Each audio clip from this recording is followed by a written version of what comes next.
Tottenham have beaten Manchester United 1-0 in the Europa League final. We're going to break down what this means for Ange Postecoglou, for Spurs, and of course for Manchester United, who have now lost a Europa League final to Tottenham, ending the Tottenham drought of trophies after 18 years. This is Ange Postecoglou's second season at the club. He predicted at the start of this season to watch out for him in his second spell at clubs. He usually gets the job done. He made that bold prediction, and it's come true like it did with many other clubs, including Celtic as well. He's gone on to win silverware with Tottenham. It makes him the most successful manager at Tottenham for the last 40 years, above Pochettino, Mourinho, Conte, Martin Jol, Glenn Hoddle, Juan de Ramos. It goes on and on and on.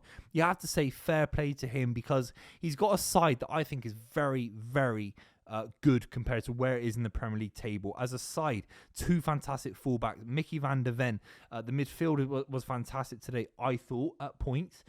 Brennan Johnson was Nottingham Forest's best player. Solanke, they're way too good to be where they are, and that is a large part down to Ange Postecoglou, don't get me wrong, but you're right to the Europa League final. All that is in the past now. You've got a side that is bereft of confidence, that is missing Kulusevski, James Maddison, and you get over the line. I think you have to give Ange Postecoglou massive credit. It was Jose Mourinho that said that finals are to be won. They're not meant to be played, and Tottenham Hotspur at points didn't really play the final. It was a great ball in. It was a great Brennan Johnson kind of moment. He got his body in the right position. As a footballer, sometimes it's not just about skill. It's about putting your body in the right position, arriving at things at the right time. And Brennan Johnson's been doing that all season. He deserved that bit of luck. Spurs had a couple of chances in the first half. It's not like it's come out of nowhere. And they've kept a clean sheet against Manchester United. It's absolutely outrageous.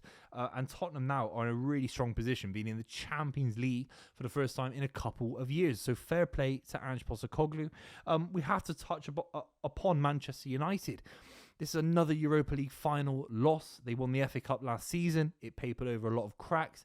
They obviously lost to Villarreal a few years ago as well in the Europa League. This is Manchester United's level right now. They are a side that get to Europa League finals and lose. I know they won with Jose Mourinho against Ajax, but they are a Europa League side now. They don't deserve to be in the Champions League. They've been absolutely shocking in the league this season. They've had a manager that was prepared to throw everything at the Europa League final and then lost it. And yes, in this video, it seems a little bit biased. It would be, because if Man United had won this final, then I'd be saying Ruben Amorim has given himself a fantastic platform to go again next season as a Champions League manager. Did very well with Sporting Lisbon this season in the Champions League, beating Manchester City along the way as well. But he isn't. Football happens on a knife edge. It's 50-50. It's gone one way. And now Manchester United won't be in Europe. They had a points total this season that could have got them relegated. They're playing 3-4-3. It was an absolute embarrassment today. Manchester United had so much of the ball. They had no idea what to do with it. I'm going to tell you now, I've been saying it on this channel and other channels for many, many months and almost a year now. Well, since he's come in, almost the whole season. You cannot win anything with 3-4-3 at the highest level. You can't. You got too many players playing at centre back. You got Luke Shaw as kind of left-sided centre back, didn't work. You got not enough control in midfield. Bruno Fernandes couldn't get his foot on the ball today. Casemiro against that Spurs midfield of energy of Basuma, Bentancur, Sarr. It wasn't great today. They didn't make many passes on the ball, but off the ball, they had a far better shape. And when you're 3-4-3, you got these two floating number 10s in behind a terrible striker, let's be completely real. Too far at the pitch for Mason Mount to get anywhere near controlling and influencing the game today. Amad Diallo isn't the world beater that Man United fans think he is. I know it sounds like reactive. He scored a fantastic goal in the Manchester derby, what must have been 6 months ago now. But he isn't the difference maker in these kind of moments. Garnacho didn't start the game. I thought he had to kind of start this game, in my opinion. He has to be starting these moments. I don't over Mason Mount. I know he's been decent the last few weeks, but you need match winners in a final. You need to just get yourself over the line. Amorim is so dedicated to the system that even in the final few minutes, he was playing 3-4-3 in the final few minutes. At points, it was like this weird back five. You got the extra man in defence. You're 1-0 down to Tottenham. What are you doing? Sean Dyche said it perfectly I think it was this week.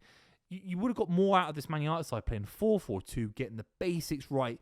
Two midfielders that can control the game, wingers that bomb forward, a striker that can link up with Højlund, someone that can play off of him. Maybe it's 4-4-1 1-1 with Kobbie Mainoo running around in and around Højlund. But 3-4-3, Højlund looks isolated. He got hooked, had a good header cleared off the line by Mickey van der Ven. But ultimately, Manchester United go into this game with all the Man United fans out there saying that they don't lose to Tottenham in a final. This is Tottenham, lads. The Sir Alex Ferguson quote, which now goes out the window. Man United have just, with all their history, with all the spectacle, with the circus tent being built just outside Old Trafford by Jim Ratcliffe, they've now lost to Tottenham in a final. It's almost the worst possible start to the Ratcliffe and Ruben Amorim era that you could ever imagine. He's got a worse points record than Paul Jewell. Gary Neville at Valencia. It's shocking. I can't think of a worse start at a big club in the history of my lifetime as a football fan. Has there ever been a manager to take a club near relegation as big as Manchester United? There's been some bad managers at Bayern Munich, Real Madrid. Has it ever been this bad, losing to Tottenham in a final, with all due respect? I don't really get it. I thought they handled the game well, Tottenham. I really did. I thought Sarr was fantastic. I thought Richarlison, for all the limitations that Richarlison clearly has, I thought he brought the game to Manchester United. He was aggressive. He showed leadership at points. Mickey van der Ven was absolutely superb. Vicario's managed to get through the game. He's made at least 3 howlers that a Man United side maybe a little bit sharper would have gotten onto. Højlund was sharp to get onto the third one in the second half, and he nearly headed it over the line. And Mickey van der Ven pulls off a clearance where I hope he hasn't ripped his hamstring, but he looks injured after that. I think he still played on after it. But Mickey van der Ven was absolutely superb.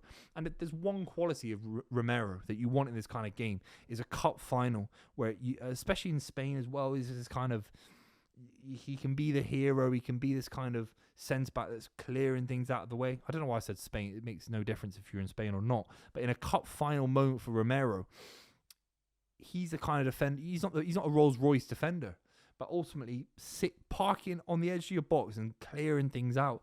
There was a moment where Pedro Porro booted the ball out, and all the Spurs players were kind of up for it.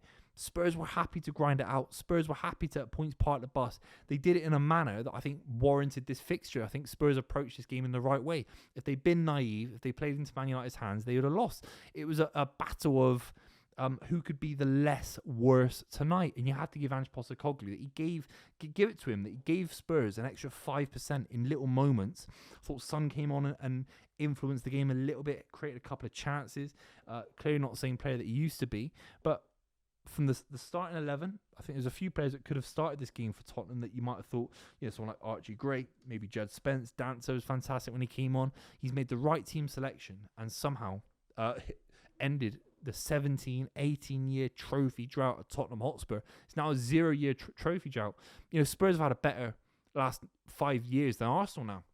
These are the facts. You've got to say fair play to Tottenham. You've got to say Man United are in an absolute shambles. Let me know what you think in the comments down below. Make sure you subscribe if you made it this far. Embarrassing from Manchester United. I love to see it. I'll see you very, very soon.